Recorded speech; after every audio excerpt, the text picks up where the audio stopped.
За жил бүрийн 1-р сарыг дэлхийн нийтээр умуу оцооны хор тавтартай тэмцэх сар гэж зарласан байдаг. Тэгэхээр энэхүү сарын хүрээнд бид бүхэн манай SM эмэгтэйчүүдийн эмчилгээний эмнэлгээс 1-р сарын сүүлийн 7 хоногийг бол энэхүү умуу оцооны хор тавтартай тэмцэх буюу умуу оцооны хор тавтрын талаарх мэдээллийг охис бүсгүүчүүдэд хүргэх, за мөн энэхүү өвчлөөс урьдчилан сэргийлэхийн тулд эртгэлрүүлэх хамрагдлыг нэмэгдүүлэх зорилгоор умуу оцооны хор тавтрын хиймэл оюун ухааны цэрвикэр онцлогоог үн төлбөргүй болгож байна. За манай эмнэлэгт хийж байгаа энэхүү умуу оцооны хор тавтрын эртгэлрүүлэхийн хиймэл оюун ухааны онцлогоо маань ямар давуу талтай гэхээр үйлчлүүлэгч танд бол ямар нэгэн өвдөл зовир огт байхгүй. За 98% мэдрэг чанартай. За мөн дээрээс нь маш хурдан 5 секунд дотор таны хариу бэлэн болно.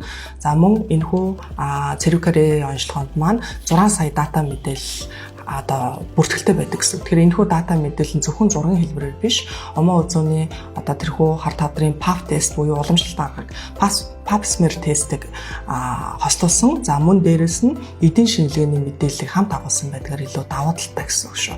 Тэгэхээр та бүхэн яг энэхүү 7 хоногт умуу оцооны хор тавдрын эртгэлрүүлэхдээ маш сайн хамрагдаарай.